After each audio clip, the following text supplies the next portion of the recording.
6 bulan berlalu, namun tragedi tanah runtuh Batang Kali masih menjadi igawan ngeri. Siapa sangka di sebalik kedamaian alam, kawasan eko pelancongan di Hulu Selangor ini terkubur. Sekaligus mencatat insiden terburuk negara melibatkan 31 maut selepas Highland Towers pada Disember 1993.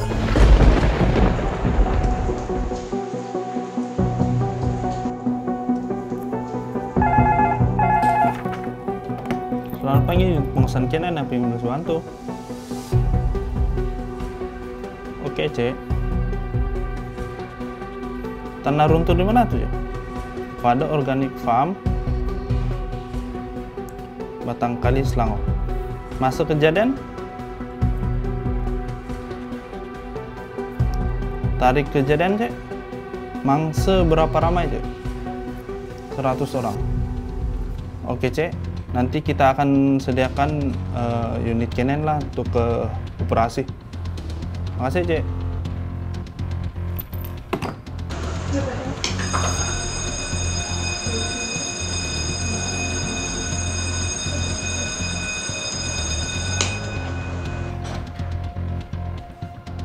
Perhatian, perhatian, perhatian. Bantuan mencari dan menyelamat mangsa tanah runtuh di alamat Fado Organic Farm Batang Kali, Selangor. Mohon anggota bersiap sedia. Okey, apabila kita terima panggilan dari Pusat Operasi Gerakan, saya sebagai pegawai operasi pada hari itu, saya arahkan anggota-anggota saya membuat persiapan awal untuk mengeluarkan anjing pengesan dan naikkan dalam kenderaan untuk bergerak ke tempat operasi. Hari itu kita membawa 2 ekor anjing di mana namanya anjing Lady dan Gross.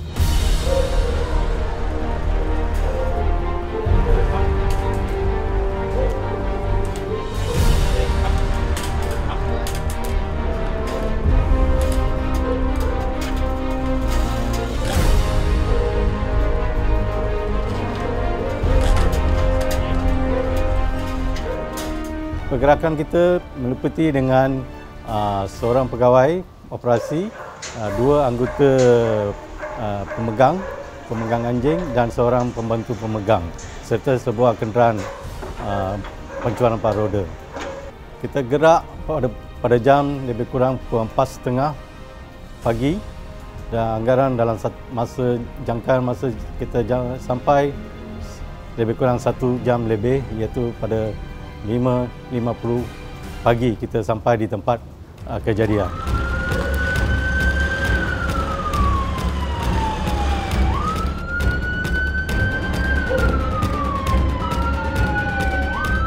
Apabila sampai di tempat ini memang cuacanya memang sejuk lah. Sebab awal pagi dia berdekatan dengan Genting Islands, memang cuacanya sejuk. Keadaan sana pun selepas hujan memang lembap lah, tanah semua lembap. Pada masa itu ingatkan tanah runtuh ni memang kecil. Apabila kita dah sampai tempat lokasi, apabila dimaklumkan oleh Pusat Gerakan Operasi, baru kita tahu memang besar lah kejadian tu.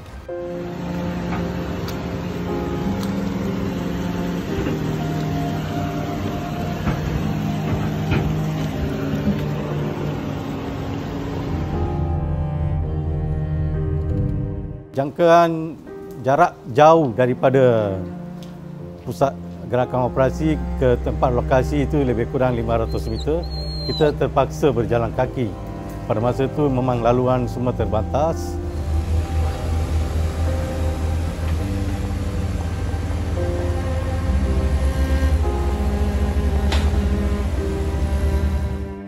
Pemegang bagi saya merupakan aset manusia yang sangat penting dalam Jabatan Bomba dan Malaysia. Bila pergi satu kawasan operasi, pemegang akan baca keseluruhan kawasan tersebut dari segi risiko, penerimaan maklumat, bagaimana kita nak buat perancangan pengesanan. So ini semua datang dari pemegang. Pemegang yang akan merancang. Apabila anjing pengesanan telah melakukan satu perkara yang betul, mengikut pada arahan pemegang, anjing itu patut dipuji sebagai good boy ataupun good girl untuk menaikkan semangat anjing itu untuk terus bekerja atau terus melakukan kerja-kerja pengesanan. Lady, Grouse, Blake, Pop, Frankie dan Denti adalah 6 daripada 11 anjing pengesan K9 yang terlibat dalam operasi Search and Rescue ini. Selebihnya adalah milik PDRM dan ATM. Sistem penggiliran dilakukan setiap 12 jam dan anjing-anjing yang bertugas direhatkan setiap 30 minit. Ini bagi menjamin pengesanan yang lebih efektif. Memang tak boleh nak cakap apa, memang semua dah tinggal macam dah jarak padang terkukur dah. Memang dia lapang habis sebab dia semua dah kena dengan tanah merah. Keadaan cuaca yang tak menentu. Sekejap lembap, sekejap dia jadi panas. Jadi kita dibagi kepada beberapa sektor, A, B dengan C. Tapi masa hari ke-7 tu kita lebih fokus kepada sektor C dengan sektor A. Dekat C ada satu family yang belum dijumpai lagi. Dan dekat set A ada lagi seorang budak yang belum dijumpai. Dua runtuhan cerun berlaku sela masa 20 minit hingga 30 minit. Insiden tanah runtuh di tapak perkhemahan Fathers Organic Farm. 12 lagi mangsa masih hilang dan dipercayai tertimbus. Masuk hari keempat operasi SAR. Pencarian melalui manpower yang kita akan digging. Yang kedua melalui K9. Yang ketiganya melalui bantuan excavator lah. Tumpuan yang terhala kepada anjing K9 turut memberi tekanan tanggungjawab yang digalas oleh para pemegang. Biarpun anjing memiliki deria bau tajam sehingga 10,000 ke 100,000 kali ganda berbanding manusia, cabarannya terletak pada struktur tanah. Kesuntukan masa semakin hari, jadi kemungkinan akan menyebabkan body ataupun mayat akan berubah. Anjing peliharaan dengan anjing penyelamat adalah jauh beza dia.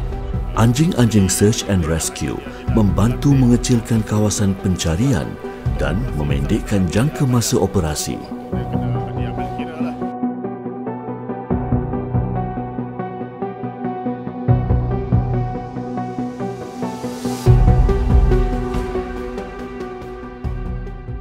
Pada hari ke-7 tu, saya punya anjing dia ada buat interest lah, macam kita sebut, kita berminat berdekatan dengan kawasan yang satu family tu, hari ke-7. Bila contoh dia berminat ke kawasan situ, kita akan maklum dengan pegawai-pegawai operasi untuk darang buat korek bagi timbunan tanah tu dia jadi kurang, dan baru kita akan buat lagi pencarian sekali lagi untuk buat confirmation. Dia selalu dah macam tu, kita korek, hantar anjing sampai dapat body. Saya punya anjing lady, dia akan indication dia menyala dan korek. Good girl. Good.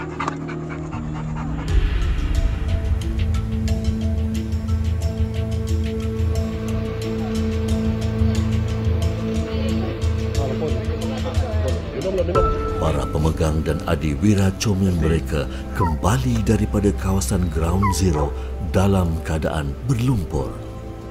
Biarpun anjing K9 mampu menjejak bau mangsa di kedalaman 10 ke 15 kaki, terdapat keadaan muka bumi yang sukar mereka tawan. Jadi kawasan tu dia lereng bukit. Dia lereng, jadi untuk anjing naik ke kawasan tu memang agak struggle lah dia. Sebab dia kawasan tu bawah tu becak, lepas tu nak naik bukit, jadi dia tak ada tempat yang untuk dia berpijak. Jadi dalam masa darang korek tu, body tu dia dalam kemah dan dalam sleeping bag. Tiada kelegaan yang lebih berharga buat pasukan penyelamat selain kejayaan mengembalikan jasad mangsa-mangsa terkorban kepada pihak keluarga. Selepas 9 hari, Search and Rescue Batangkali menemui titik noktah. Mempunyai stamina tinggi, bersaiz sederhana dan licik dalam membuat kerja-kerja pengesanan, 4 ekor baka English Springer Spaniel dan 2 ekor baka Labrador Retriever ini bangga menerima pujian. Mereka setia berdepan cabaran dan menerima risiko atas arahan. Justru ganjaran dan pengiktirafan di atas jasa-jasanya perlu dipenuhi dengan kasih sayang serta kemesraan tanpa batasan.